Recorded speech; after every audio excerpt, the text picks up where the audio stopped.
Welcome to the Men of Character Conference with your host, Bill Macer.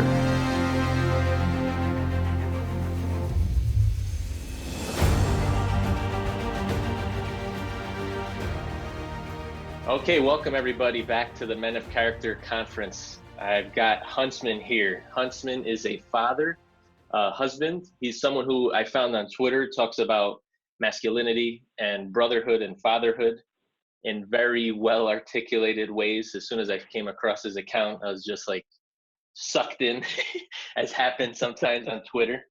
So we've become pretty good Twitter pals here, and I thought Huntsman would be a great person to talk to about things that I haven't been able to articulate, but he's done very well. So welcome, Huntsman. Great to have you on. Thank you, Bill.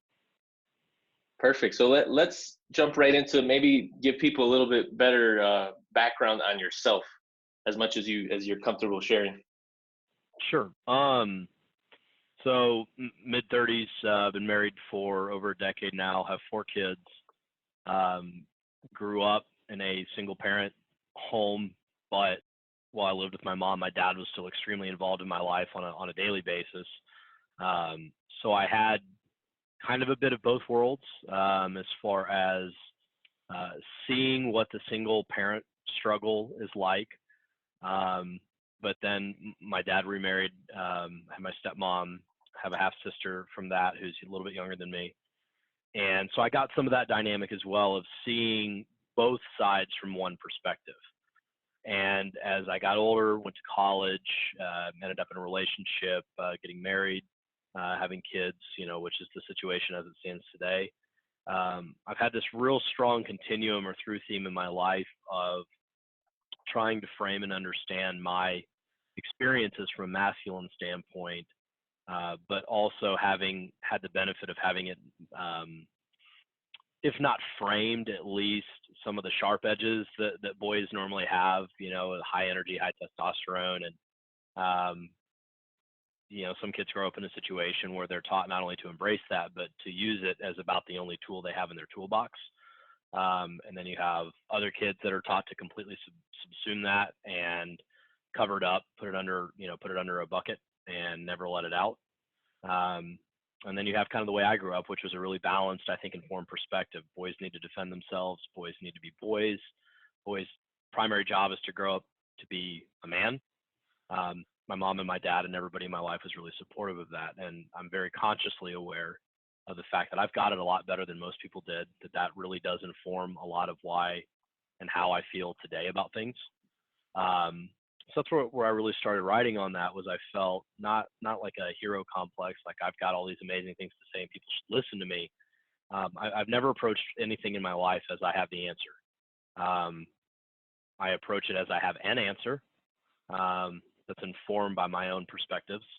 And from my perspectives, do a lot of analysis and observation and try to formulate my own theory of everything, at least of my own world, as it were, off of those roots and that foundation. But I would never be arrogant enough to say I have the only answer to things.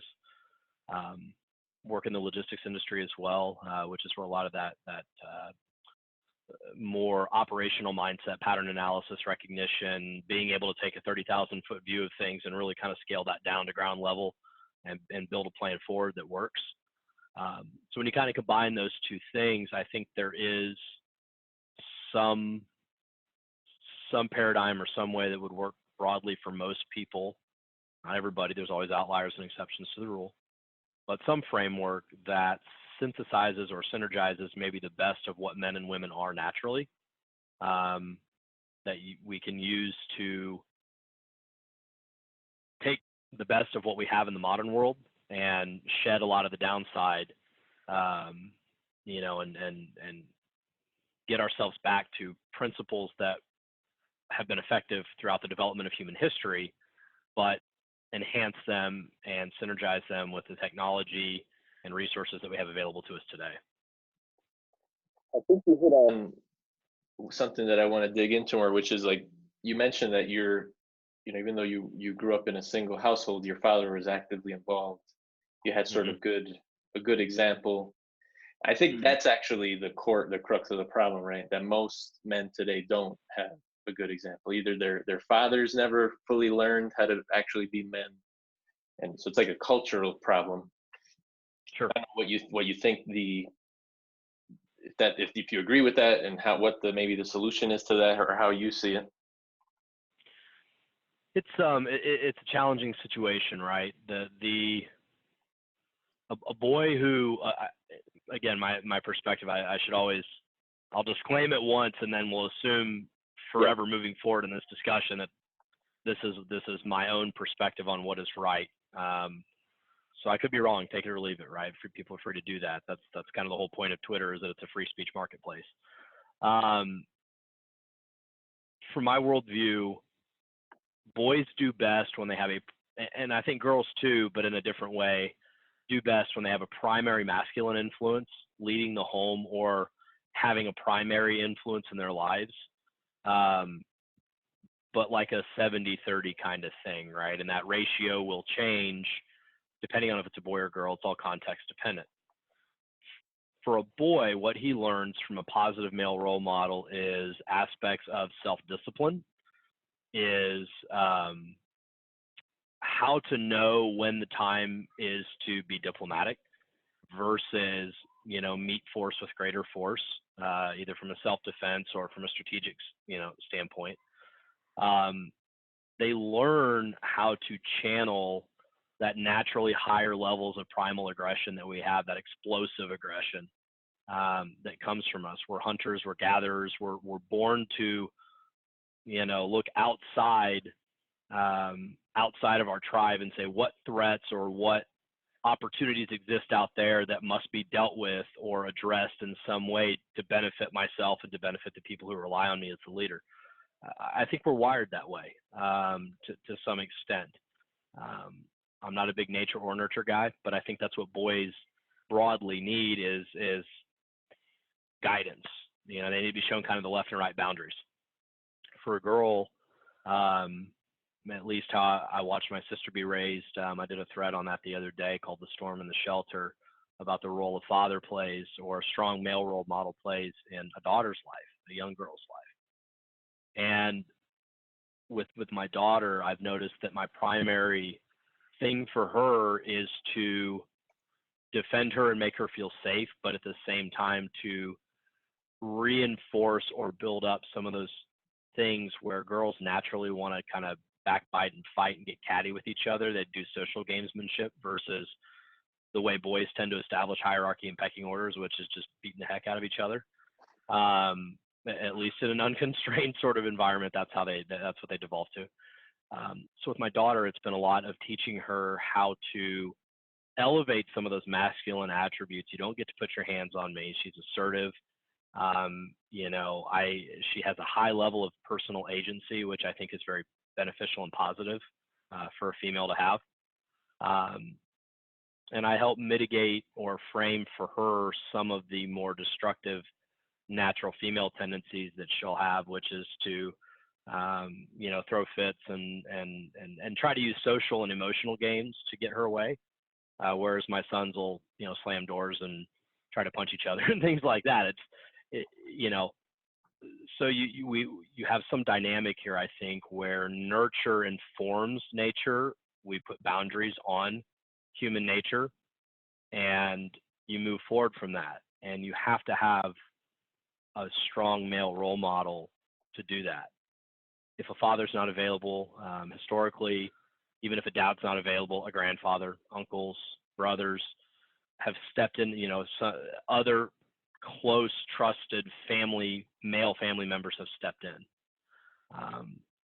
In Western society, we aren't as close as we used to be. Whole families used to live within a mile of each other. You always had access to masculine and feminine resources that were in the trusted circle of the family. We don't have that as much anymore. I live many hours away from any of my closest family, and it's the same for my wife. It wasn't that way even 100 years ago. And so when you don't have that, then you try to find what are the closest analogs we have to a patriarch, to a paternal figure, a strong male role model. you know, um, and that often has to be a pastor or a coach for a kid. Big brother, big sister programs, community outreach, neighbors. Sometimes the neighbor steps up and fills that role a little bit when that's not available to a child in the home. In my own community, it's one of the reasons why I make it a point to coach as many of my son's sports as I can. I coach my daughter's sports too, but she's just now kind of aging up into that. And I commit what time I can to do that, not only because I want to benefit my kids, and I think I know how to coach my kids best. Every father probably thinks that. But also because I know, at least in my local community, I see a lot of kids, Bill, who don't have that. And I know they don't have that. I live in a fairly small community. By and large, a lot of the families know one another, or at least second order to one another.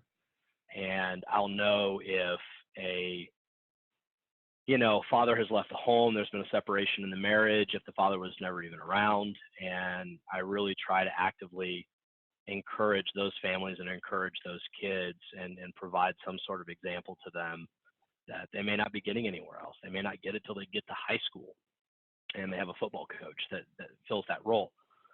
But that's an awful long period of development, of social and physical and mental and emotional development that a kid goes through without that influence. And a lot of damage is already done by then if they're even getting into junior high or high school without that influence in their life.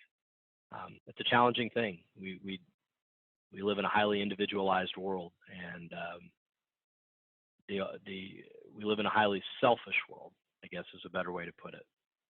And I think a lot of men, that's one of the struggles I have with the red pill, and maybe we'll talk about that, maybe we won't, but is this very individualized idea that I am not accountable to or responsible for in any way connected to anything that happens outside of me. Taken to its extreme, it's a very solipsistic worldview, which is why it's funny that the accusations are always that, yeah, women are the solipsistic ones, and there's yeah. no locus of reality outside my own needs and wants. But when you take to the extreme of enjoy the decline, I'm not responsible for anybody but myself. When you take that worldview to its extreme, which a lot of guys don't know how to mitigate that, they don't know how to find the nuance or the shade in that approach, and they just go straight to, what, I'm living only for me and everybody else, is not my concern. When you take that approach, and when enough men at scale take that approach, then that's where the masculine influence is abandoned society. I don't think women took it from us by force. I don't think we live in a feminine primary social order, as Rollo Tomassi puts in his books. I agree that we do live in that sort of paradigm, but I don't think we live in that paradigm because the women just came and took it. Because I think it was a slow erosion of men rejecting responsibility for their families, for their communities, and ultimately for themselves. Yeah. I was actually about to go right into that, because I think one thing that's not talked about a lot on Twitter is, why did women feel the need to fight for certain rights? Like, there actually was pretty valid reasons why that occurred. And I think Sure. and maybe now things have gone sort of off the rails where it's like those rights at the sacrifice of everything else. And obviously those criticisms are very well understood, at least on the internet, on Twitter. But I feel like what you just said, and actually there's a book called The Man of Steel and Velvet, or Steel and Velvet, by Audrey Mandel, who was written in the 70s, which was previous to like a lot of the let's say the women's liberation or feminism movement. And he actually had the same, it's a very like traditionally masculine book. You read the whole thing, you're like, this guy's a religious guy, he has virtues, he's about character. And then he says that the sole reason that this occurred is because men actually failed in their own marriages, and they failed to have basically, like the way he describes it is they weren't tender enough. They didn't have the softness that actually is part of masculinity. So because he describes it as the steel, which is like the strength and the I think the commonly known traits. and then the other side, which is the tenderness and the love, which you need to have a loving marriage to be a good father. But that's how he describes it. It's a failure of that tenderness side, where women felt the need to go outside of their own homes to resolve that issue. And then obviously politicians and the media and the culture sort of embrace that message as well. And that's, now we're in a different scenario, but that, I feel like a lot of the red pill doesn't diagnose all of that correctly. And they claim that everyone who doesn't agree with them lives in a reaction to the feminism. And I actually think that's 100% false. They live in a reaction to feminism. They don't understand the roots. And traditional masculinity had nothing to and actually some of Ryan Stone just responded to one of the articles you put, and he mentioned this, that everything is reactive, is how he described it. I think I wrote down exactly what he said, but yeah, he's like that the red pill is reactive, and all of us are reactive. Essentially, I'm paraphrasing him, and I actually think that that contradicts their other part of their sort of what they preach, which is where they say that you should be your own point of origin. Well, then if you're reactive, how are you your own point of origin? And when in the men of the past do you think, because we did live in traditionally patriarchal societies, right? Or at least in the last, let's say 300 years, if we want to focus, they weren't living in reaction to the world. Those men were building civilization. That's what they actually did. There wasn't a reaction to anything. That was they had a vision, they had principles, they had virtues. And I feel like they just ignore all of this stuff that actually matters. So I don't know what I just sort of ranted, but I don't know what your thoughts are on that. No. I think you're onto something, Bill. You're talking about the article that Ryan put out, basically, which I think was intended kind of as a quasi statement of principles, but also a quasi rebuttal to, it's openly a rebuttal, but I think it's also a bit of a restatement of first principles of what the red pill worldview is. And the red pill begins with a lens or with a frame and of we are observing the social order in the world as it is today, with the best data and as objective of a lens as we can possibly apply to it. And we have decided that we live in a feminine primary social order. Broadly speaking, that's true. It hasn't always been true. We have had matriarchal societies throughout history, but mostly the lens of human history is viewed through a patriarchal perspective, which is the masculine viewpoint. It's wars and it's gamesmanship and it's economic clout and it's all these things. But what it comes back to is the uncomfortable question of all of it is if feminism is ascendant today, and if that is an aberration from historical patterns, then we must understand, which is what I write a lot about in my articles. It's something that I cribbed from Roman McClay's book sitting over my shoulder because I'm duty bound by the book to mention sanction. But the very first sentence in the book is pain demands a response. And I modified that a little bit and turned into stimulus demands a response. Pain is a form of stimulus. The stimulus demands a response. If there is a condition or a state of being today, then there was a condition and state of being that it's in response to. And then then it becomes an issue of who is responsible. And nobody wants to play the blame game, and I get all that. But the lessons that we learn is that if we hold in one hand the notion that a truly actualized woman is one that wants to pair bond, wants to live in the home, wants to raise a family, and that was the historical frame and role of a woman, right? A man builds a home, a woman maintains it. If we look at it from that lens and say, well, that is the optimal state based on historical observation of what kind of allowed men to continue to build civilizations or rebuild when we find ways to destroy ourselves. If that's the paradigm, where did we go wrong? Where did it start to move off? And that's where I think a lot of the red pill viewpoint is that, oh, women just decided. Sexual liberation just happened. and women wanting to go to work and leave the home just happened, and then we've got two income families and this, that, and the other. And at the end of the day, I choose to take the approach of what were their husbands doing or not doing that triggered that. We live in a world economically where it's really, really difficult to make it on one income. I totally recognize that. I grew up under that, right? I didn't always have everything I wanted or needed.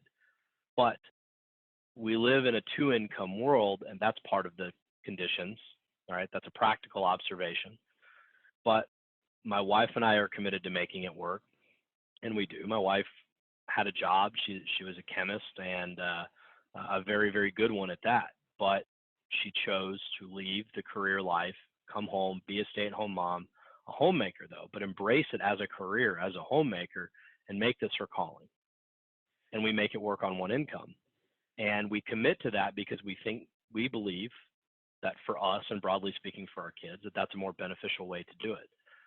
And so I know at the end of the day that we make it work not only for the money reasons, but we make it work because she knows I can lead. She knows that I will take care of the home, that I will defend the family, that I will do everything that a man should do, and that I will also be a resource and a support system to her within the home environment. That is the commitment to one another. That's the practical commitment of a marriage and of raising kids together, is that the man will protect, he will lead, he will provide, he will do those things. The woman will maintain, she will be the balance and the logistics officer for the home. But then they reinforce each other in their own roles, right? Me being able to do this in the middle of a workday happens because I have a self-directed sort of career and job. I've built that over years. But I also have a wife who is outside of my office here, taking care of the two kids that are still at home and not yet in school, right? It's one is made easier by the other. At the end of the day, if she's tired, be it from chasing kids all day and running errands and doing these sorts of things, that's not a perfectly cushy life either. And she just wants to collapse on the couch and dishes still need to be done. That doesn't make me less of a man or less of the alpha of the home or less of a leader to just do a kind thing for her and quote, do her job for her. I'm not. I'm filling in the gaps as they happen, as they exist. And I think that's a big part of where men stopped doing those sorts of things. We believed we didn't have to. We all wanted to be Archie Bunker, sitting in our chair and have Edith bringing us a beer and food and all of that. And we just kind of wanted to be able to lead from our throne instead of getting out into the trenches of family life and continuing to be a very active, supportive presence within the home. Yeah. And as we abandoned that responsibility, I think that's where we kind of started to see the comfort of the domestic, the really golden age of the domestic lifestyle, which there is no golden age, right? But historically, we look back and we say, you know what, we had it about the best in the 50s and early 60s in this regard, where we think of, white picket fence, 2.5 kids, car, pops who works 8 to 5, comes home. I think men over time got really comfortable to that, and women maybe became somewhat dissatisfied. And then as these high school girls are growing up and starting to go to college and say, you know what, I want a little better for myself education-wise. They get into college and now they're into the liberal, liberation, not liberal, but liberation mindset. Do you really want to be a stay-at-home mom? I mean, you could have this great career. And so complacency in the home, and then kids, boys and girls, getting out into the world and learning a different set of values that are being inculcated at the adult level. I think that's probably the continuum we existed on, where we kind of at some point marched down a slippery slope, and here we are today. Yeah, no, I think that's pretty astute analysis, and I think the other parts of it are like political, right? Like, are just the way that like what you mentioned, right? The fact that you have to have two income usually to survive, or to have it, to have a home and a family and to thrive. Like that to me, that's a pride. I don't want to get too deep into it because I talk about it, and there's other talks that talk about it. But around taxation and central banking, like why is it that our standard of living sort of feels lower today than in the past? And then I think like a lot of the, I would call it like the corporatization of work, like the fact that most Americans actually have a job, and we've like Hmm. put this on a, everything is about, and some people tweet about this in there, and I think it's fairly accurate. Um, like that it's all about corporate profits and productivity, and you know Hmm. the fact that the goal of anybody, like forget about man or woman, that the goal of anybody is to satisfy some manager at a corporation. This is like your highest ideal, is a really bad ideal. Like Hmm. incredibly bad. Instead of like Yep. first and foremost, you're a father and you're a mother. Like these are the two primary roles of all, at least if you have children, that's your number one job. And I feel like the media, the culture, the political establishment, whatever, it all benefits them to have more taxpayers, to have, and the corporations benefit from more employees because it's cheaper labor. So it's like, I wouldn't say it's a conspiracy, but it's like you have to see who benefits. It's like if you had the power to influence government to make labor cheaper, and to make the education system produce better employees, then you do it, like because it's just financial sense. So the problem is actually like the principle of allowing these people, anybody, to influence government. Or the other problem is the fact that government is so large that it can influence. And I think those roots like are, I don't know, this whole everything is intersexual dynamics just misses that entire point of like, well, let's actually, it's an onion. You got to peel back the layers to understand why humans react and act in the way they do. And I think like you talked a little bit before about like, well, what's the future of, a good, healthy, masculine, feminine relationships? Hmm. And I think the internet is a huge part of it, but like, why can't you have a wife who like has their own side business? Like they could be stay at home, maybe not at first, right? Incredibly hard to Hmm. take care of young children, but like this idea that a career would be more valuable than like your wife or your whoever your significant other is, like owning their own thing, doing their own thing. I don't think that's actually talked about. Like, and supporting them if you're able to as a man, to Hmm. be like, hey honey, you want to start your own cake business, here's the tools, here's the money to actually go and do that. And now you, like that's a goal that I think that I have for my own family, and I don't think people talk Hmm. about. It's all this like career nonsense and workplace nonsense. And it's like, yeah, I work a job as well, and I love what I do, but most people actually are not very happy with what they do in their career. They end up feeling very unfulfilled. So yeah, so I don't know what, I don't have a question there again, but I feel like you're No, you're sparking fine. those thoughts in me. Well, I mean, we're in the late stages of a specific type of capitalism, and everybody wants to make it about capitalism and socialism, and it's binary. It has to be one or it has to be the other. The reality is that humans are we're eusocial in the sense of there is some element of collectivism that is inherent to the human condition. We are tribal by nature. There are certain things we are wired to want to do and to need to do together. A single man with a spear all thousands of years ago or whatever, millions of years ago, whatever timeline you operate on for Earth. But at some point in our primitive past, one guy with a spear was going out and trying to kill enough protein to feed his family, right? And to feed his little, or to even feed himself, right? As the needs and demands scaled to a collective level, even if it's, even if you're operating well under Dunbar's number and it's 8 people that rely on you or 10 or 20 or whatever, then the needs drove a collectivist mindset, which is teamwork, which is pack hunting, is a form of collectivist tendencies. You cannot be radically 100% sovereign and individualistic in the world. There is some element of socialist behavior or social-like behavior that humans have.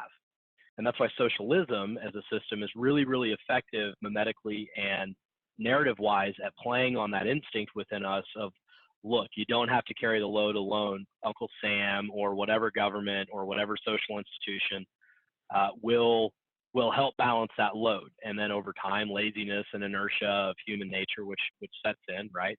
The more someone takes care of you, the less you take care of yourself, and it just becomes this linear cycle. But the answer is not necessarily radical capitalism either, which is this pure 100% self-interest. You know, what Ayn Rand talks a lot about, and Atlas Shrugged, and then the Fountainhead and things like that, where it's man is only wired in his self-interest, and the only way for us to do everything that we can do, you know, that's the rising tide, right? A bunch of individuals act as a rising tide because they're acting in their own cooperative self-interest. The gap in that, in pure capitalism, is that there will always be a class of person, usually men, but women too, who are innately or by environment or some combination of the two more capable of taking a bigger piece at the expense of others. We are not perfectly self-interested, nor are we perfectly outwardly focused, like how does my actions affect other people, right? We all exist somewhere on that continuum. At one end of that continuum is pure prey, the kind of person who's always going to be taken advantage of and stepped on, and they are the worker bees of civilization in some people's eyes, right? They have no agency, no self-interest. They just kind of go through the motions doing what they're told, and they're a cog in the big machine of humanity. At the other end is a pure predator. And at that end of the spectrum is someone who, by whatever means necessary, will pick up whatever tool he can and use it as to enforce his own considerable level to achieve his own self-interest. And it could be being able to take all of the available females in the tribe as part of his harem and leaving none for the other men. It could be the lion's share of food at dinner time. It could be through a combination of social gamesmanship and power games, getting himself to a top level in a corporation and becoming a CEO, right? But you have advanced narcissism and sociopathy at one end, and then you have the kind of people that just get stepped on at the other. And all of these systems and frameworks that we have in between are designed to kind of try to keep us broadly in the middle to where civilization has a rebalancing effect on itself between those two tendencies or those two extremes. Feminism is a game of power. You know, Ryan Stone and some of the others say that it's a tactic. It's a combination of a lot of things. It is tactically employed. It is strategically derived by some people and utilized in that fashion. But it's also natural and inherent because it plays on the collectivist tendencies of human beings, the need to belong to a group. And the red pill on another is, I don't care what anybody says, it is dialectically opposed to it. They are thesis and antithesis of each other, antithesis, right? And most people want to try to find that middle ground and say, let's find synthesis. Let's try to find the role for men and try to find the role for women, and then everybody's, you know, there's some happy medium. Humanity has never and will never find, so long as we exist, a true happy medium, right? There is only that which we can do together to some extent, and that which we can't do. And we create laws, and we create religious institutions and structures. We create social and cultural structures. The nuclear family itself is a response to that. We create tribal or federalist or collectivist governmental structures to try to do all these things. And at the end of the day, we are a bunch of individuals trying to make our way together. And when we lose sight of that, when we lose sight of the fact that people are stereotypically and statistically predisposed, perhaps, based on a combination of genetic and social factors. But that statistics only works at scale.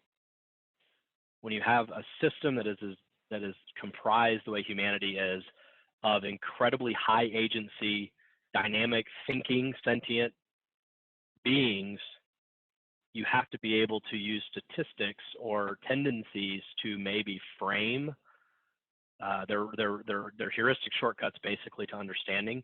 They are not prescriptive, they are not deterministic. And when you begin to approach everything from a lens of people are going to do this for sure, definitely, and yeah, there's outliers, but 99% of the people are going to do this, then you stop seeing them for what they are, which is a human being with their own needs and wants and failures and successes.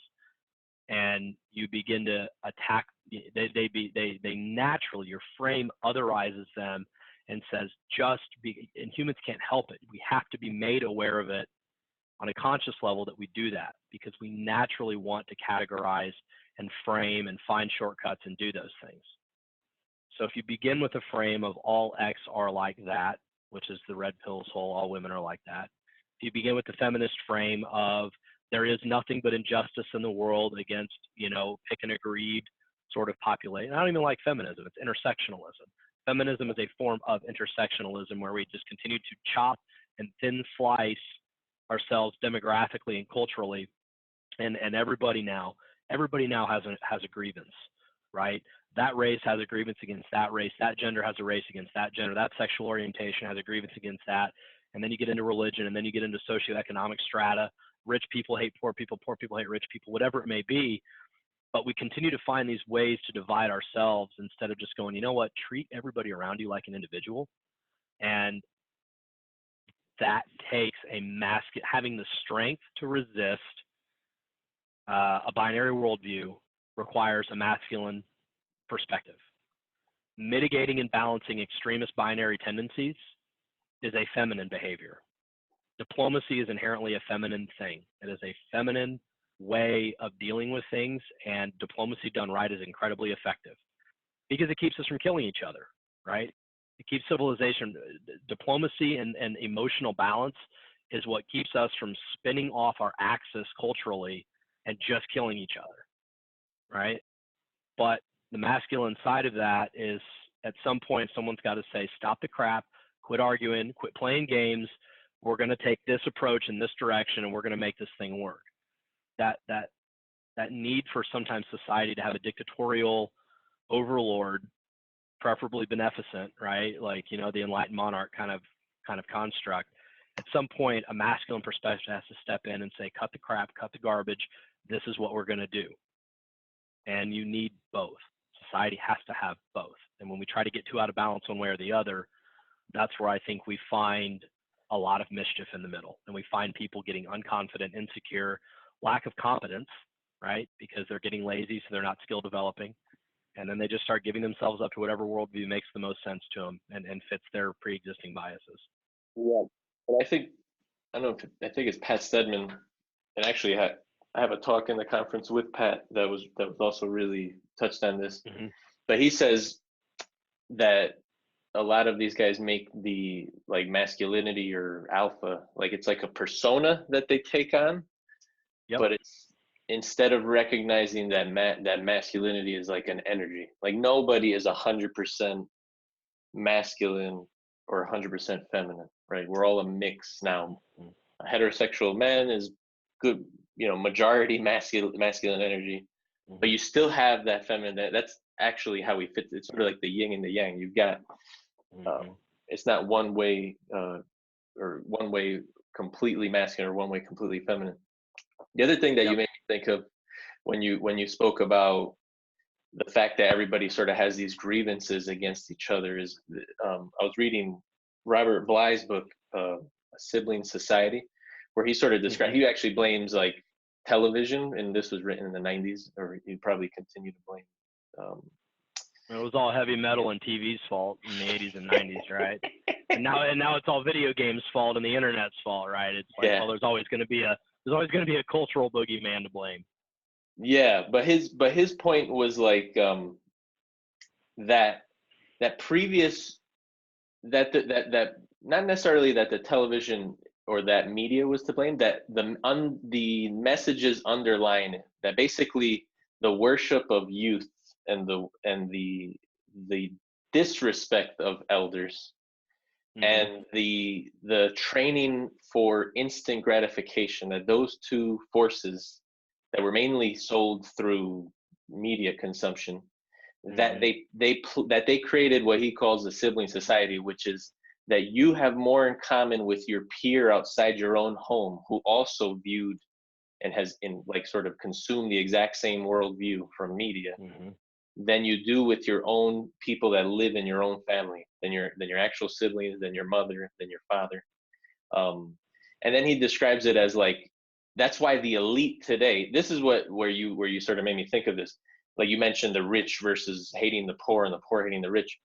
And I think what you're doing, like as being a coach, is a good example of like the opposite. And it's something that like I don't do, but I've been thinking about doing this more. I have really young kids, but it's something that I think I'll probably do, which is previous to this like clash of like us against them. The wealth, there was wealthy people that were at the center of the community, or not just wealthy like financially, like people like men of character basically that were at the center of the community. They didn't look at it was Yep. like them versus us.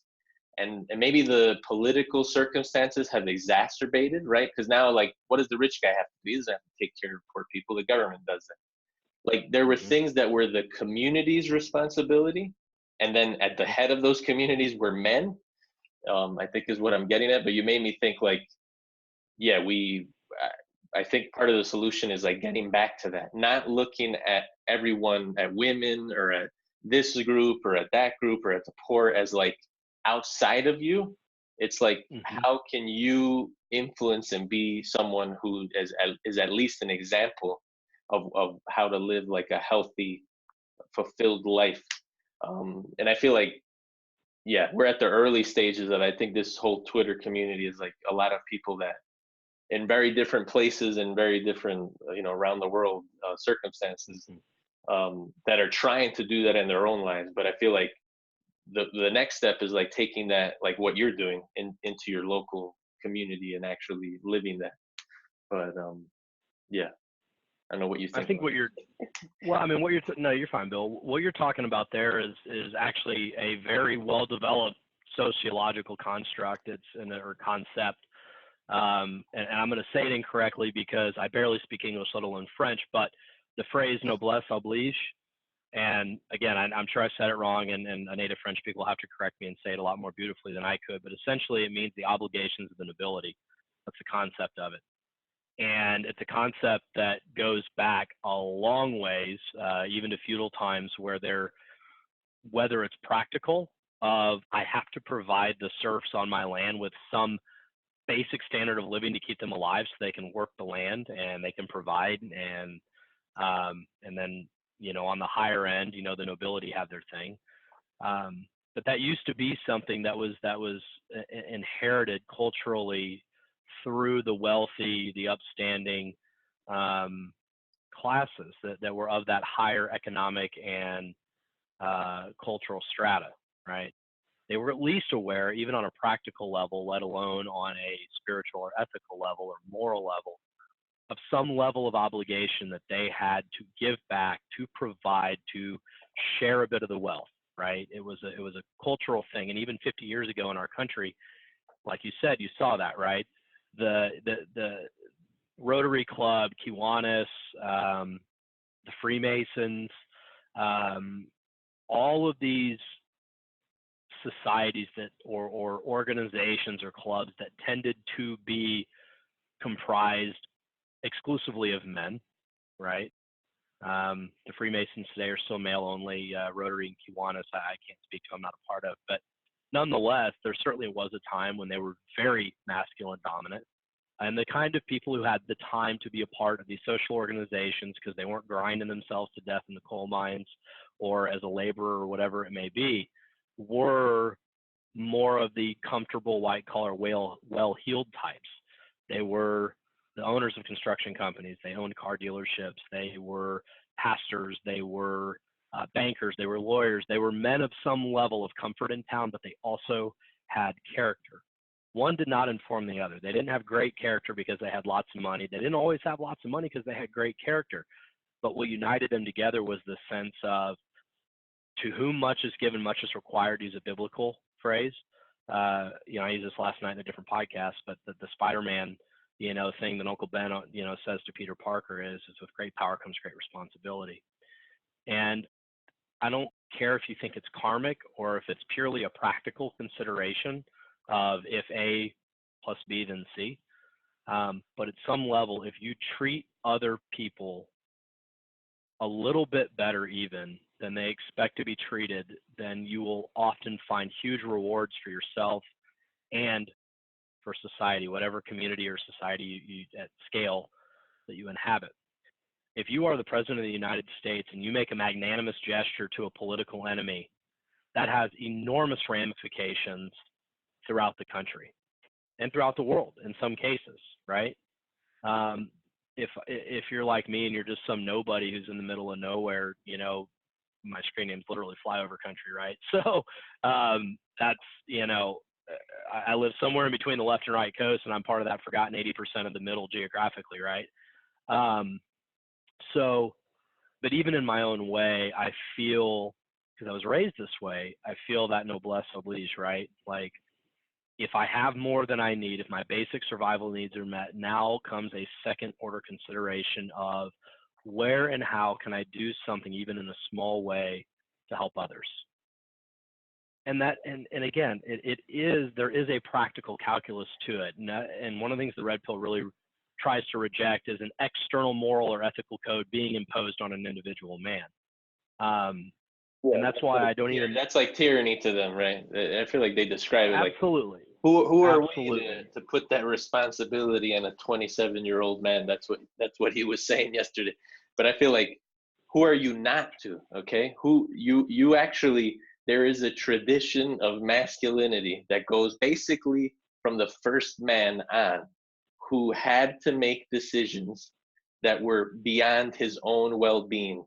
And if you are rejecting that, you are rejecting masculinity, and you're rejecting all of the base of civilization. Like, well, hilariously, the point of, and I certainly don't want to turn this into a red pill thing, but it is something that has very informed the frame, particularly vis-a-vis Twitter, but it's really informed the national debate at some level of masculinity. Most of the world does not have a masculinity crisis, not in the same way the West does, that has been broadly, not just by feminists, but by collectivists in general, been attacked, right? Like the masculine framework and codes of honor and ethics and chivalry and all these other things that we've historically had as part of our Western cultural tradition of what masculinity is.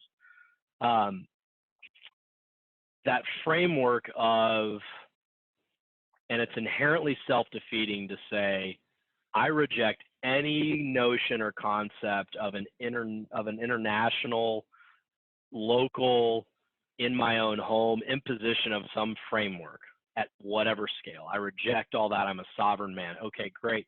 Well, be prepared to never lead anybody then. Be prepared to literally live at the margins of the rest of society because you are unwilling to put any skin in the game. You cannot have your cake and eat it too. There is no world, there never has been and ever will be a world so long as one human being draws breath, right? Or two human beings.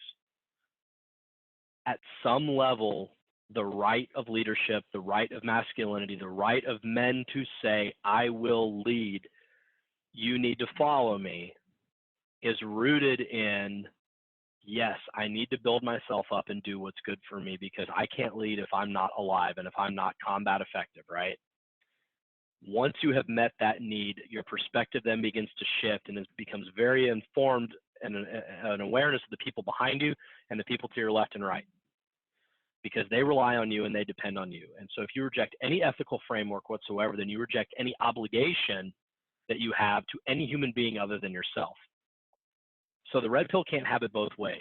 It can't say, well, we want men to live healthier, actualized lives where they're the leaders of their home, they're the leaders of their community, they're the leaders of themselves. You can't even lead yourself if you reject any ethical framework. There is no internally derived ethical framework. By definition, it's all external. We derive biological need and emotions internally. We take ethics and moral frameworks from the world, and then we max the two up, right? And that becomes the filter from which we operate. That becomes the foundational worldview from which we interact with everybody else and ourselves. So yeah, any man who says to me, I reject any notion of an ethical framework in the world, regardless of their reason for doing it, I know that man will never, ever, ever, ever be a man who is capable or willing to lead.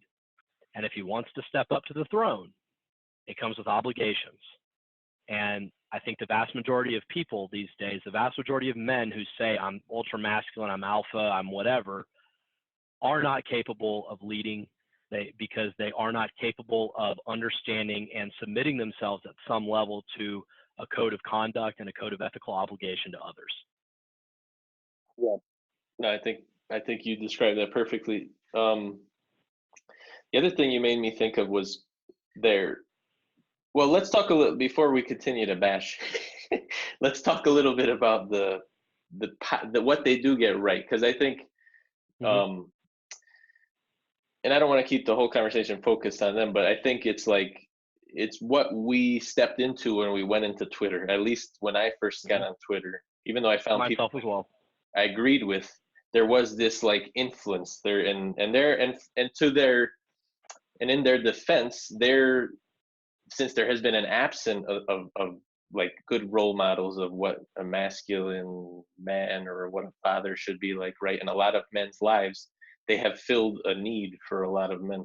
I think, I don't know, my opinion, what they get right is this description of what they call the beta male. I think they use these terms beta and alpha way too much, and other people criticize that. I never use them, but I think they were framing that were framing devices or metaphors or allegorical ways of describing an archetype, right, of behaviors and worldviews, and over time they kind of calcified into it. They began to debate constantly about what alpha beta was, and now you have omega males, sigma males, gamma males. There's now basically a Greek lettered male archetype for everything, right? But yeah, I mean, what you're talking about basically is the calcification of a label that was originally employed as a framing device, but now has taken on a life of its own. It's got its own context and its own biases. It's not just a label anymore. It's not just an allegory. It's a mask, right? It's a holistic description of an individual, top to bottom, as opposed to just saying, yeah, he's acting a certain way. He's acting kind of alpha right now. That's right. And I think where a lot of people see the appeal, and I have to say, even myself, like, because I was on Twitter, and before there was sort of this split where it became very even more clear, and with people like yourself that came out and sort of had very articulate criticisms of it, which helped clarify in my mind.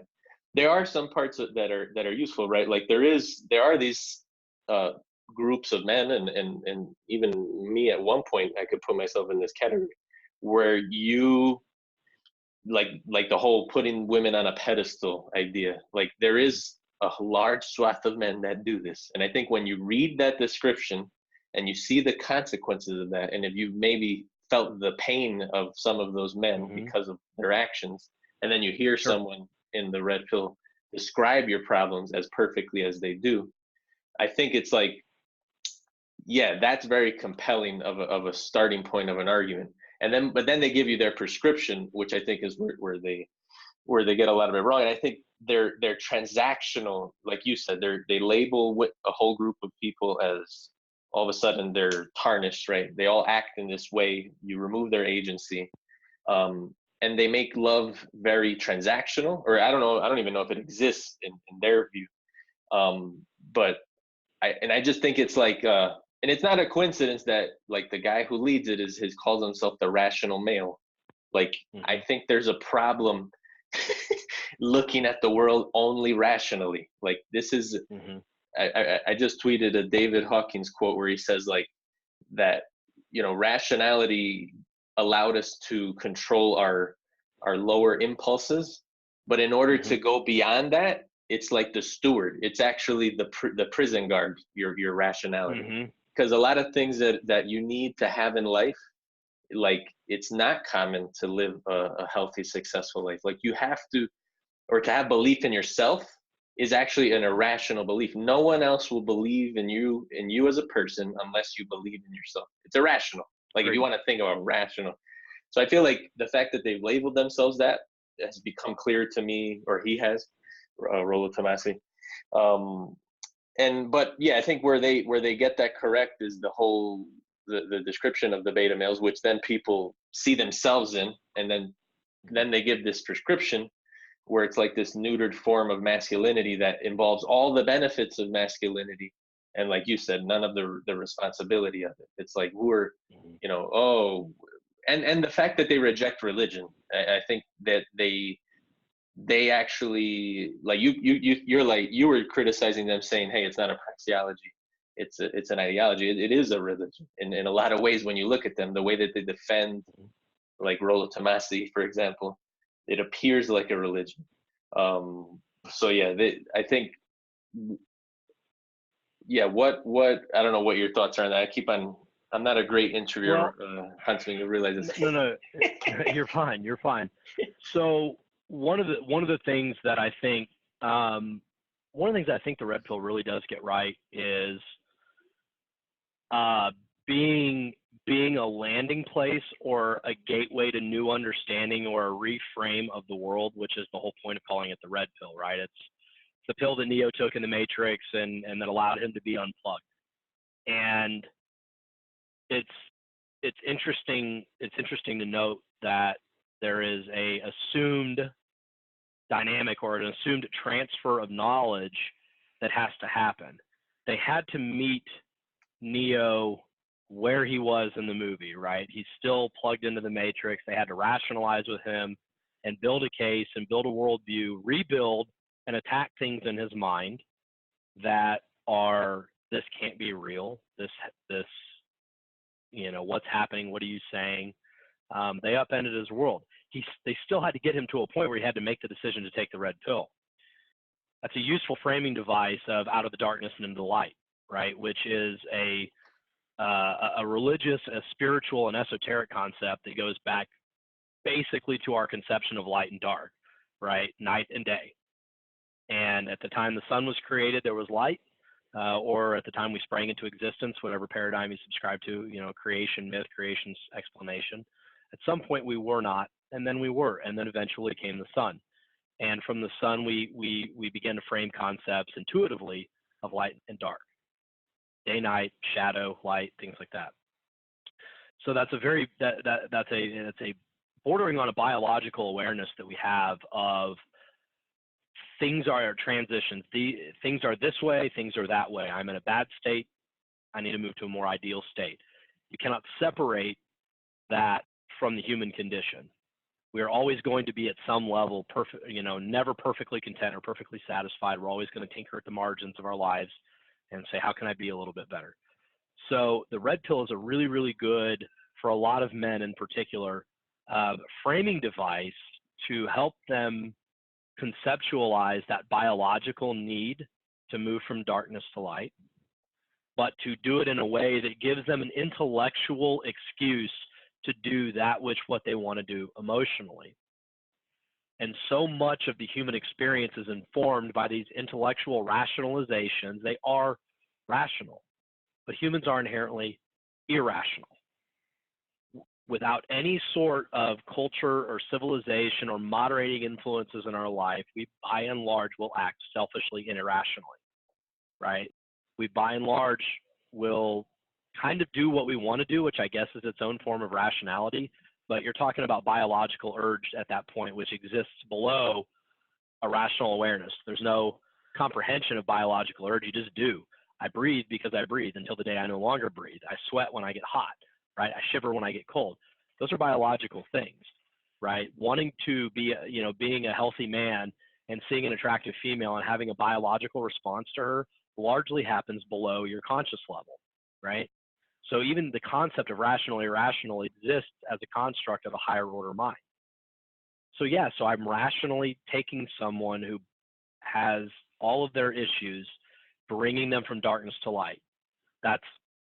It's really, really effective in that regard. And it's also really good if you look at the Kubler-Ross model, I think is what it's called, the stages of grief, right? Where, anger, bargaining, depression, I forget the order, but it's really, really, really good at helping guys move out of that like official kind of initial gut punch of my wife left me, my girlfriend left me. I'm experiencing some really strong, it's not a coincidence. The vast majority of men who find the red pill are one of two kinds of people. They're young men who find it as a framework to help them achieve, right? Mostly, how do I get women? How do I become the kind of man that can get more women and or get higher quality women, right? Everybody wants those 8s, 9s, and 10s. So you find a lot of guys who are at that level of comprehension of what the red pill means to them. And the red pill, again, provides that path. It provides a rational answer to irrational biological and human need. Yep. But a lot of men who find the red pill find it at a time in their life when they have absolutely been kicked in the balls, right? And I use that term knowingly because every single man, like I was a catcher in baseball, I know the pain of absolutely just taking a shot in the cup, and boy, does it hurt. It's a terrible situation to be in. And I've been in really bad, I have been at times in my life where I've been, if not zeroed out, really damn close to it. And so I know what that crisis, that triggering event feels like, where your world simply, you've been kicking the balls, your world simply has come crashing down in that moment. You're sick to your stomach and you don't know what to do. And the red pill provides for a lot of guys a clear, rational, intellectual justification for why these things happen to me. And then on the back of that, some people take it further and say, okay, the red pill, that's the praxeological. Here's the observation of why you're in the situation you're in. That's the praxeology of red pill, right? The world is the way it is. Here's how it's affected you, objective truth. A lot of people take that further and extend that into a worldview, a methodology, a toolkit, whatever, that's informed by those observations. And here's how I be, what my conception is of a red pill aware or a more perfect beast, right? And it provides a valid framework for a lot of guys for that journey of darkness to light, dealing with the crises that come up in their lives in the modern world. It gets that right. But like a medicine that has a lot of side effects, and if we're going to stick with the frame of the pills, let's take it all the way, right? There is no perfect medicine in the world. Chemotherapy for a lot of people kills cancer, at least puts it into remission and extends lifespan and gives them a little bit better life. And I know this because I've watched multiple people in my family go through this. High risk surgeries, bypasses, I've got a damaged spinal column, so I've got to have a surgery there. I've got this, I've got that, I've got whatever condition. And the higher the stakes, the higher the risk to deal and address that crisis, right? But the higher the stakes, the more the medicine, the prescription has a high risk of side effects. And we're notorious in the United States for pharmaceutical commercials, right? Now, I don't consume a lot of content anymore. I create and read more than I consume, visually or digitally. But every time I turn on, I'm watching a network broadcast, right? Because of a baseball game or, bowl game or whatever it may be. I'm struck by all the number of pharmaceutical commercials we have. It's a really common complaint.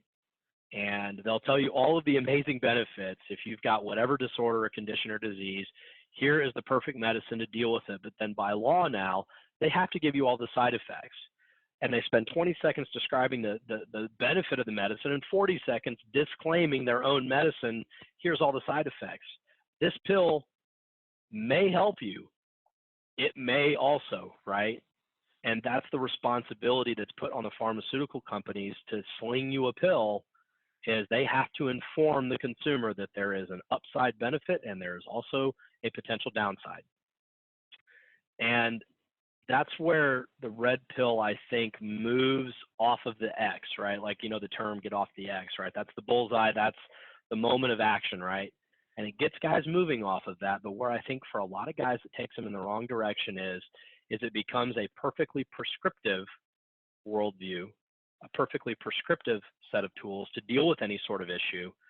And the man loses all context and awareness of the downside of that.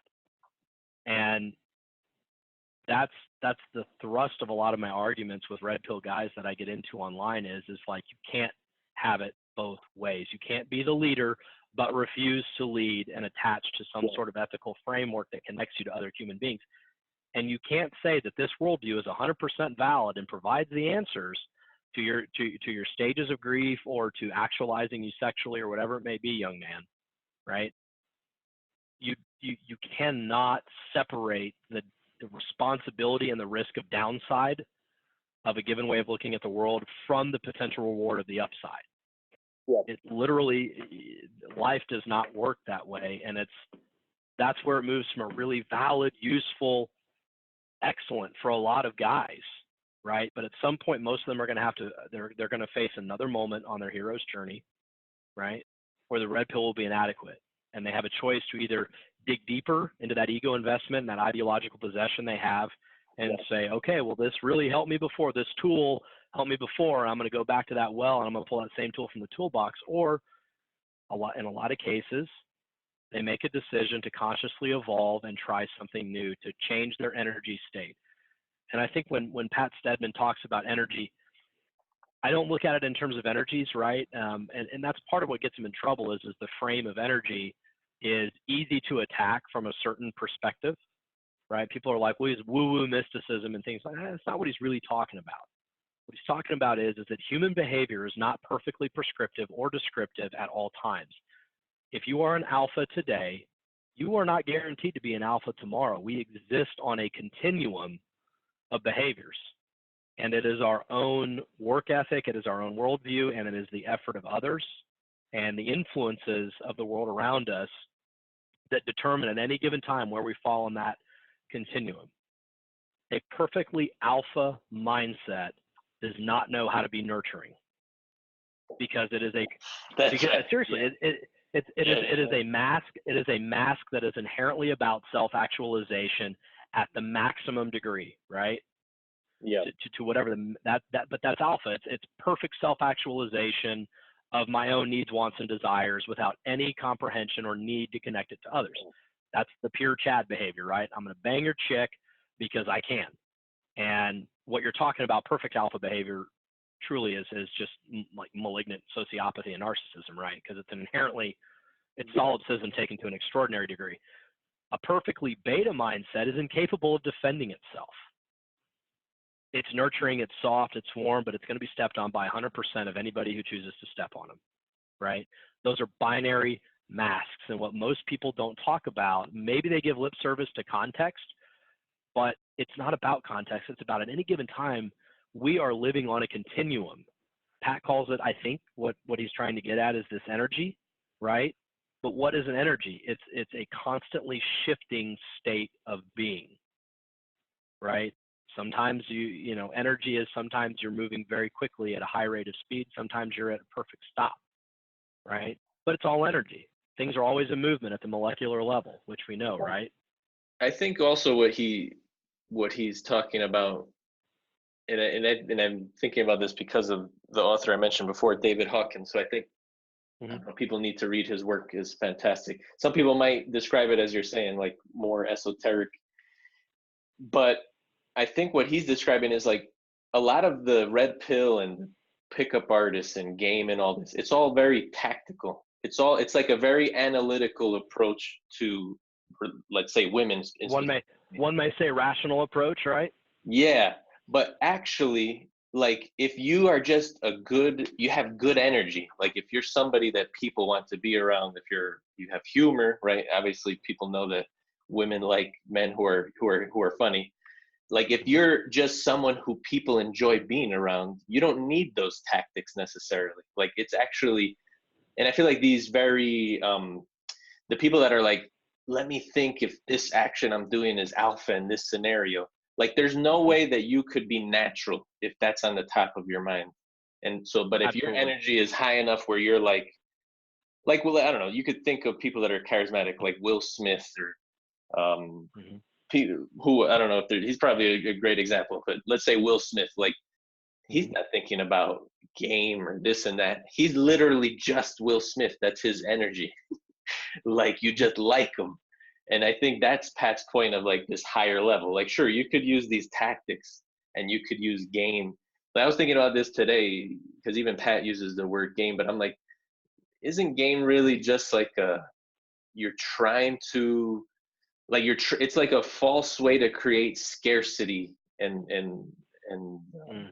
value. Like you're trying to display value without actually being value, and you're trying to portray scarcity with it actually not being true, instead of just like being the person that, like a self-actualized person that would just as a consequence of being that person have the same results or better results than the man who's like, let me, this is a chessboard and I gotta make the right moves at each time or else I lose. Like it's just a very uptight point of view versus like, no, this is a more comfortable in your skin. So I think that's where he's getting at with that energy piece. The other part I wanted to mention, I want to hear your thoughts on this, is I feel like they also try to associate rational is like that rational is masculine and feminine is emotion. And they sort of miss a whole piece of it, which I think is on the same topic. It's like this spiritual aspect. Like I don't think you can remove spirituality from, like, people might associate it today with feminine, and but I actually think it's not either gender. But if you wanted to place it on a gender, like religions are started by men, yoga, all these things are started by men, and there's like a heritage there of that they're ignoring, like this spiritual aspect or religious aspect of masculinity that they just want to like cut out. And then they want to say, oh, integrity and character, those things have never been effective in getting women, but don't make women the center of the universe. Like which one is it? Are they on a pedestal or are they not? Like it just doesn't, I don't know if it's double think or Well, what you say on it. you're asking a couple of different things, both of which are really valid, right? So the framework I use, I've described it to men and to women: red pill aware, not red pill aware, feminism aware, not really feminism unaware, right? And I use the frame: treat an individual as an individual, and if they have a high enough merit to you, put them on a pedestal, or excuse me, put them on a podium, not a pedestal, right? Because when you think about what a podium is, right? A podium is a leadership role, but it's also where people receive awards, right? You always have first place sits at the top, and then second place here, and then third place kind of over here, right? But they earned their way to a level of achievement to where you're like, you know what? I respect that. I validate that they are a person of value to me and to my worldview. They're on a podium. They operate a place of significance and importance, but they put the work in to get there. And if they don't continue to put the work in, they don't get to be on the podium long, right? That frame, whereas a pedestal is fixed, it's immovable, it's a thing that I'm going to put right here, and I'm going to put this statue, and it's a fixed point in time and a fixed place, and it never deviates from that. Guys who put women on a pedestal and women who put men on a pedestal, and there are women who do that. There are women who think that no man is going to ever be wrong because they love men so much, and there are going to be men who do the same thing with women, right? This woman validates me so much as a man and makes me feel so in touch with myself emotionally and mentally and spiritually and all these other concepts that she's going to get up on this pedestal here, and that perception that I have of that individual is never going to change. It's calcified. It's set in stone, right? It's a marble statue on a beautiful pedestal. With a podium, though, a podium is descriptive in the sense of it by definition prescribes action. It takes effort to get to be on stage and to be recognized and to be validated. And if you don't continue to, success is due, what is it? Success is rented and rent's due every day kind of concept, right? We've all heard that. That is, I think, a really valid way to, by and large, look at people.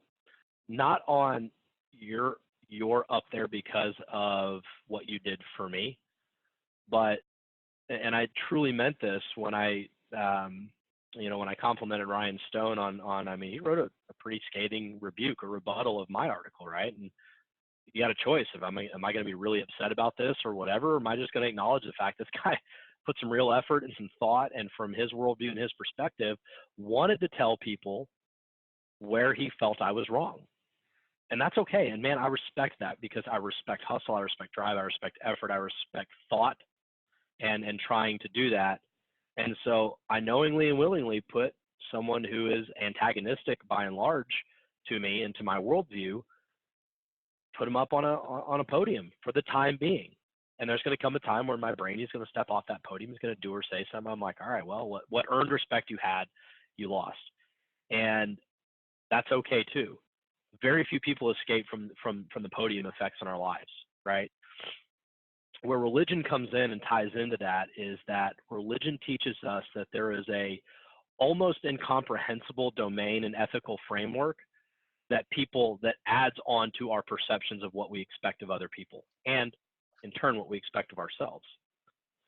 The greatest athlete in the world can be the greatest athlete in the world, but when they do something that is at odds with my ethical framework, think about Shoeless Joe Jackson even, right? The Black Sox, the 1919 baseball scandal, right? I think it was 1919, 1917 maybe. Anyway, nonetheless, Shoeless Joe is one of the most popular baseball players in the United States.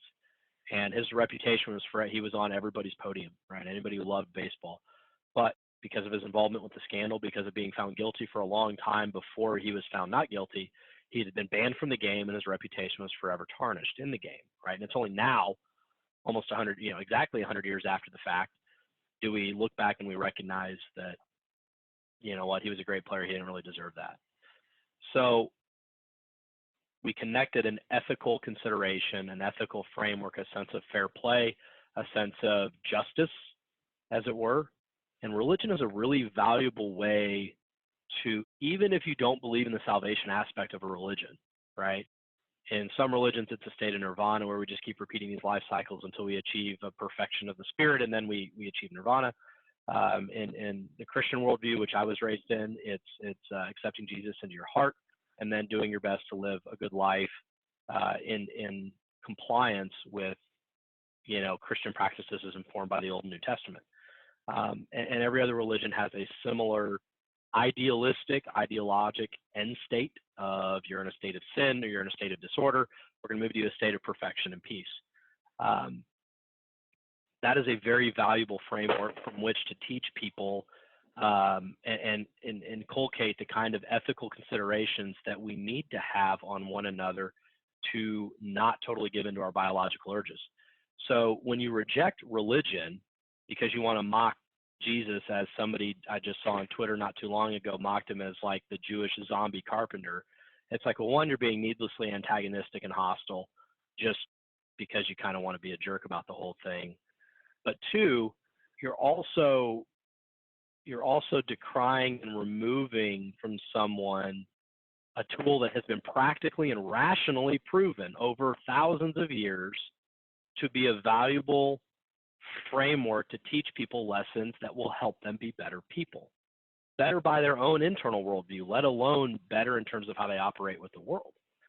And so while I may or may not appreciate or respect a given religion on its merits, the concept of religion in total, I think, is broadly valuable to human beings. I don't think they're systems of control. I don't think it's some weird spaghetti monster sky man trying to teach me how to live my life and make me live according to someone else's worldview. That's that extreme solipsistic, nothing exists outside of me perspective. It's pure selfishness. It's pure sociopathy and narcissism that I don't care what anybody says, I'm going to get mine.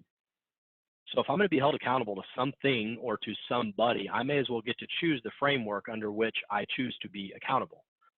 In my particular worldview, it is a Christian upbringing that informed a Christian worldview. That doesn't make it any more or less valid than someone who comes from a Judaic worldview, Islamic worldview, Zoroastrian, Hindu, Buddhist, Taoist, even an atheist worldview. Even an atheist will subscribe to something and invest into something with the same sort of religious behaviors that religious people invest into their own religion. It's a biological, fundamental human need to connect with something bigger than us. And a lot of mischief happens and a lot of incorrect podium placement of people. We validate people based on the wrong things when we reject any sort of religious or external ethical and moral framework to view their value as a human being. When that gets out of schism, when that gets out of balance, that's when people end up on pedestals, or that's when you make a life habit of just running around knocking everybody's pedestals over. That's a good point. And I think the other, forget about just men. I think one of the problems in general is this rejection of religion is almost like this form of, I don't know, I think you definitely see it in the red pill, this form of nihilism where they think the whole argument of how do you think that it's the responsibility of a young man today to fix society? They actually don't believe that they can, they actually have admitted their own powerlessness Like they don't believe that they can move things in the right direction. Now, do I believe like, hey, one person on their own can just fix all the problems of the world? No, but you have to, there's like this lack of hope. There's this lack of hope and faith that is related with when you're religious, you actually are taught because of the principles of it to have hope and faith for the future. That they almost admit that defeat. And then if you just admit that defeat, then it seems very clear, well, if that's actually on the downward trend, then I might as well just like do my best to take whatever scraps are left on the table because there's no other point. So it's like this which I don't think is just a problem in the red pill. I think it's a problem with society at large, this form of like nihilism where everything is meaningless and they don't have power over their lives or the world. And I think it's actually so false that it's actually like me and you or this conference or our the influence that we're having on Twitter, which some people might joke about, but I think it does. It's made a difference in my life as someone who consumes right on Twitter as well. That I think today the average person has way more ability to influence other people than has existed previously. Like, and actually in a very easy way, the same way you can just tweet or record a video. You have this device in your pocket that just does that. That their form of nihilism, I think it's self-defeating, and I don't understand it. I think it's like I also don't understand how that's masculine. How thinking that you can't really change circumstances has anything to do with masculinity. It's actually you just like you're a coward. Yeah, nihilism and hopelessness, I think, Bill, and I think you're right, are, I think, the most unmasculine behaviors that there is. I think there is nothing more masculine because men are at heart. We are builders. We are creators. We are the doer of big deeds, right? And it's really hilarious to me to see, on the one hand, guys who are like, I'm uber alpha masculine and Teddy Roosevelt is my spirit animal, bull moose, and the whole thing. And one of the most famous things Teddy Roosevelt ever said was talking about being the man in the arena. But if you believe truly that there is no hope, you're not going to step into the arena. There's no impetus. There's no better state. There's no good thing on the other side of that effort that will compel you into the arena in the first place. And so if you want to claim that there is no more feminine virtue than hope, then I am probably the most chick person ever, right? I am the most feminine, girly woman on earth if hope is a feminine virtue, because I believe fundamentally that it is hope. It is a better ideal state, however you choose to define that. That is what pulls you through the darkest times in your life.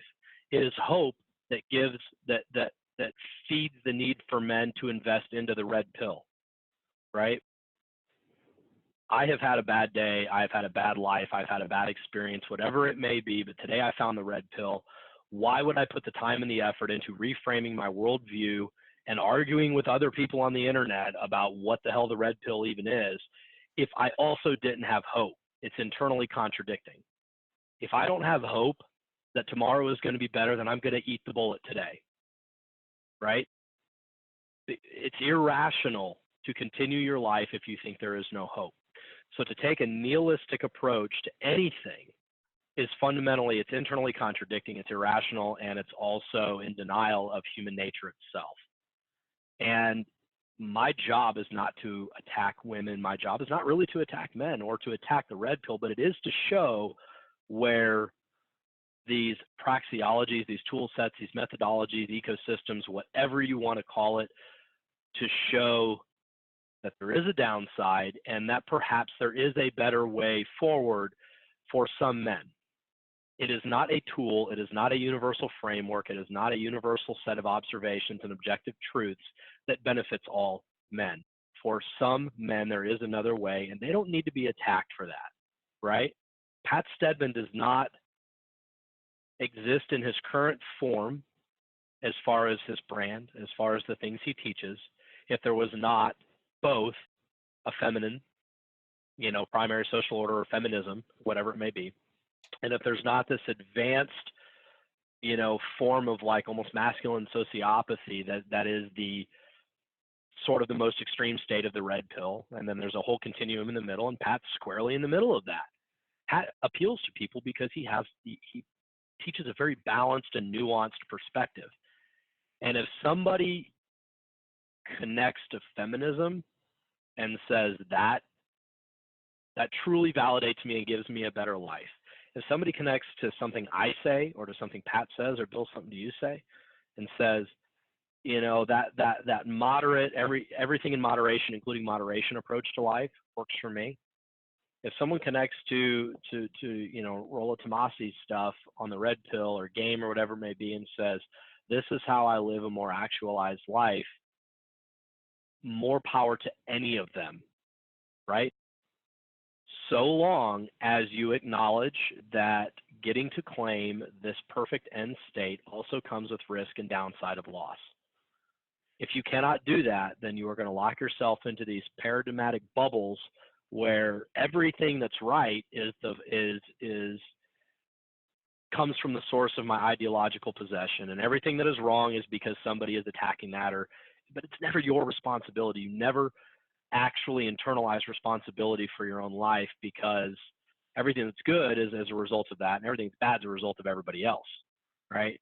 And so when you say that there's nothing, when I say that there's, I don't want to put your words in your mouth, Bill, but when I say that there's nothing less masculine than hope, right there next to it is there's nothing less masculine than accountability to yourself and to other people. And accountability first to yourself, but also accountability at some level to other people.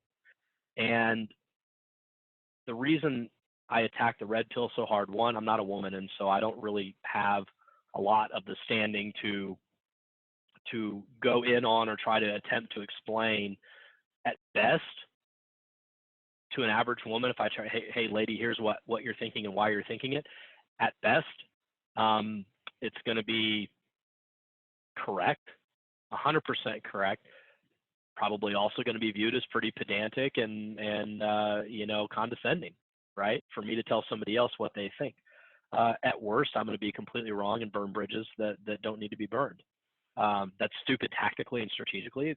So it's stupid on a practical and a rational level, but it's also just stupid in terms of how humans interact.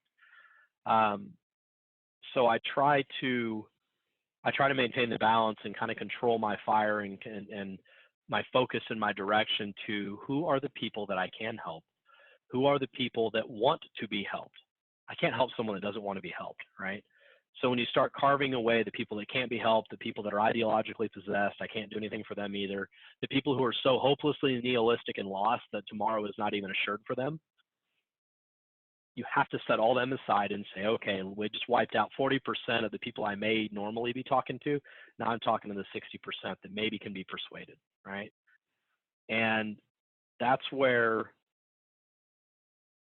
conferences like this have an enormous amount of value, is because it provides different perspectives and different frameworks of looking at the world, different skills and tool sets and all sorts of things. It scatters the battlefield of a man's life with the tools that he can pick up and use for his own benefit. And the red pill for some guys is one of those tools. There's going to be guys watching this that are going to disagree with almost everything I say, but they're still going to be watching it. They're still reaching out and looking for something, right? And so in that sense, the red pill has utility because it is a tool, right? It is a certain tool that guys can pick up and utilize to live a better life. But at the end of the day, what underlines all of that, and what I'm really driving towards with my own individual content and personal brand, such as it may be, is I believe that we solve about 80% to 90% of our social issues by addressing two real things. And bringing it all the way back around, Bill, to the concept you talked about with game, right? Some guys just don't need game. Will Smith doesn't need game. Why doesn't Will Smith need game? Because he's charismatic, naturally charismatic.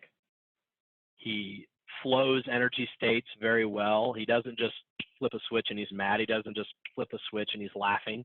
He exists in a state of mastery of his moment. Every single moment, whatever continuum or energy or vibe, Whatever the circumstances are, he always seems to be the man that matches himself and his responses to the moment. He knows when to be funny, and he knows when to be righteously indignant, and everything in between. So if we teach confidence and we teach competence, we teach that there are technical skills, there are tactical and strategic skills that people need to survive their lives. They could be psychological and social, they could be financial, they could be legal, they could be physical, right? A confident guy is one who can walk into a bar and be himself and be in total control of his moment, including everybody around him, because he knows that nobody can hurt him. Or he knows that he is just the most charming, handsome dude on earth. That guy doesn't need game because he is competent and confident. And from those two things comes charisma, it comes control of the moment, it comes mastery. All of those things derive from, at some level, I know that I can do certain things and I know that I can do them well.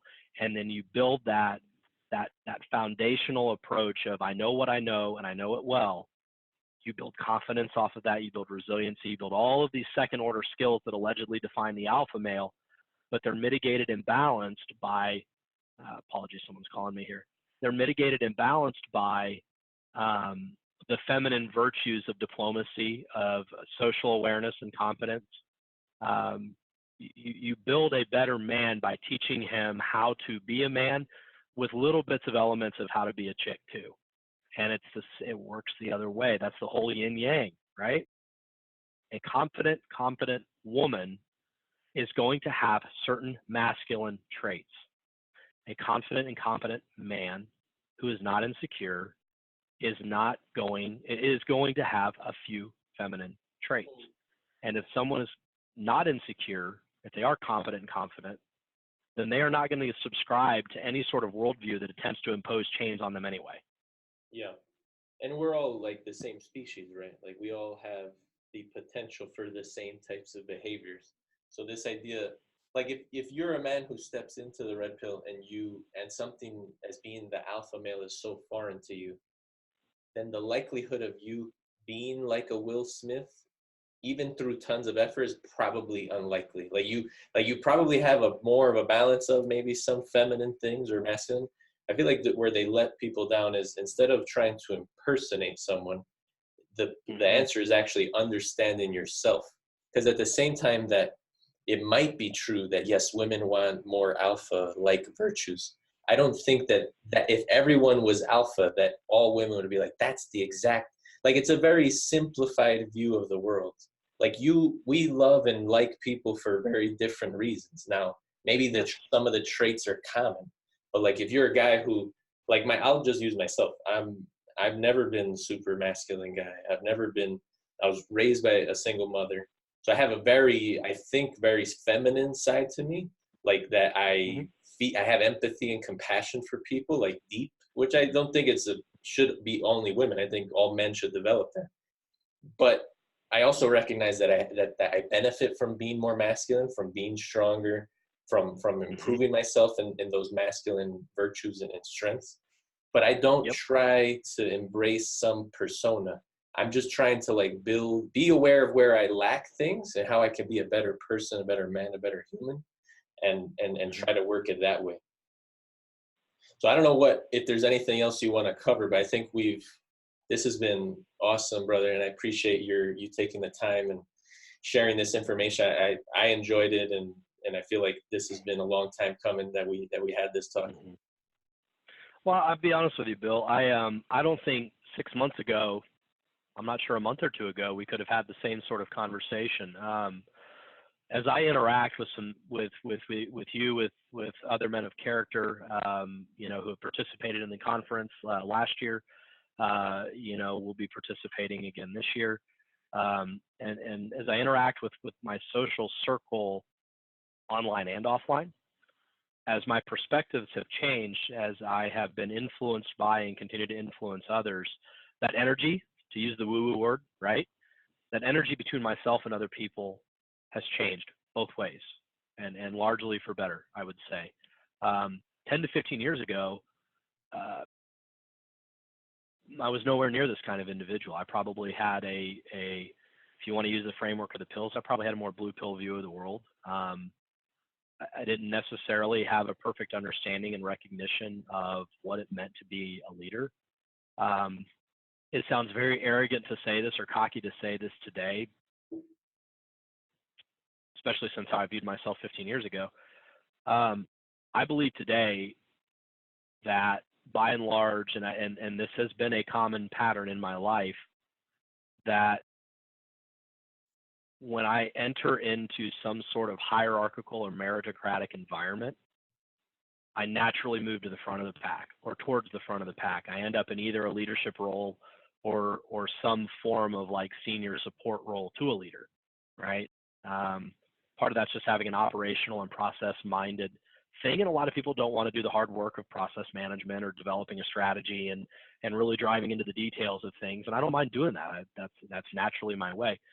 But I have a highly extroverted nature. I have a highly intuitive nature in the sense of being able to understand the so what of things. And I move to the front of the pack often.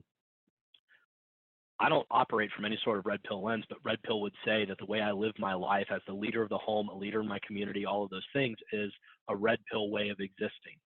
And yet somehow I arrived at that while completely rejecting the entire framework itself, right? Uh-huh.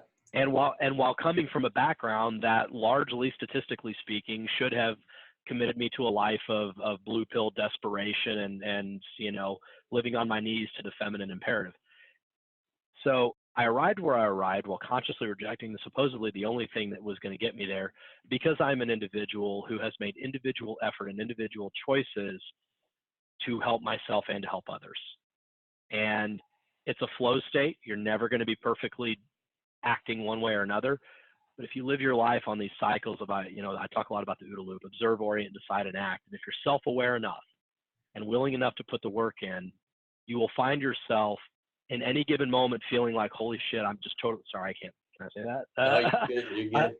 Okay, sorry. I have to talk to truckers and vessel captains and airline pilots all day, and it flips out sometimes. But nonetheless, so when you live your life in such a way that you say, look, I'm going to do the best I can in this moment, but as long as the long-term trajectory of my life is kind of upward, even at 1 degree, 1 degree like this over a long period of time has you 90 degrees above the horizon, right?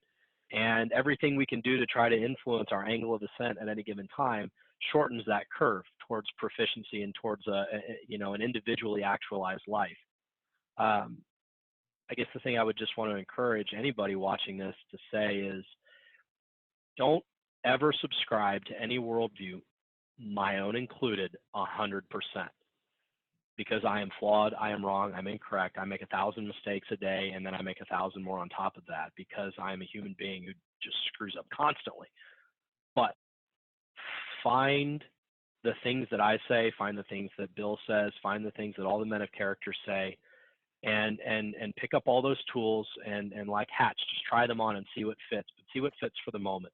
And then be willing to change up mentally and be willing to change up with a sense of kind of agility, as it were. Okay, this way of addressing the world or addressing this person is not working. I'm going to shift right now.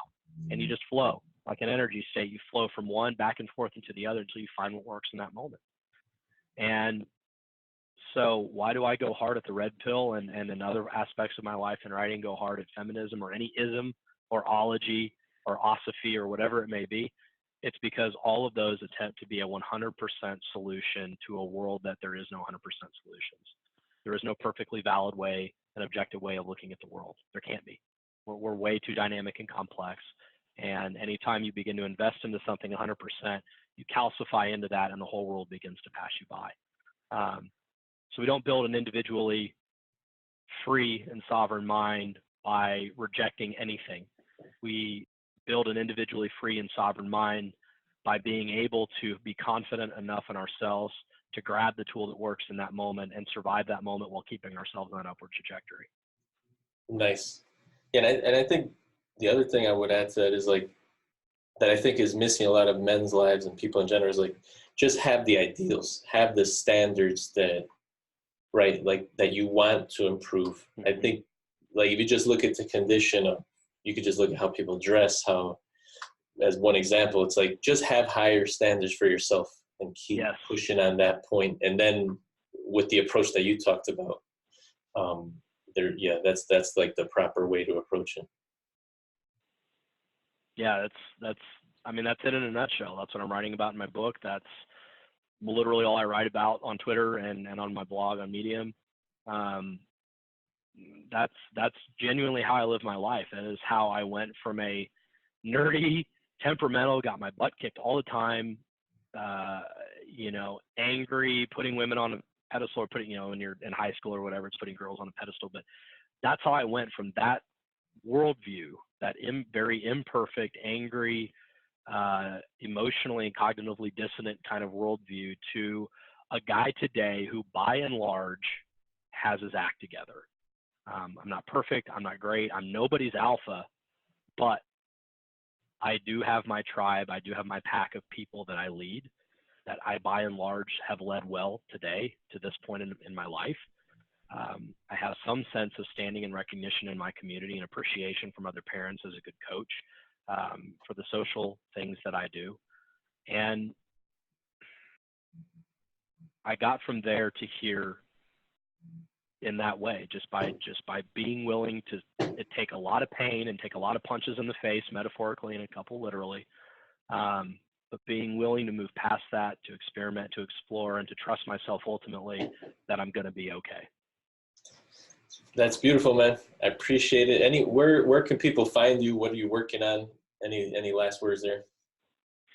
Two main things. Like I said, I got the book in progress. It's called The 7 Survivals. It's a really interesting project that is both paper. It's not going to be basically an ebook, and I'm not making a value judgment on ebooks. Bill, yours is actually really, really, really good, the Book of Uncomfortable Truths. But it's designed by definition to be a bit more of a bigger, more ambitious project. There's going to be, announcements coming out in phases that have been planned for quite some time. But certainly it's going to be, the goal of it is to be a one form of a holistic framework of looking at the world through the best possible objective lens I can try to bring to it. So there will be things in there that are considered blue pill, things in there are considered to be red pill, because I'm picking and choosing what I think works best.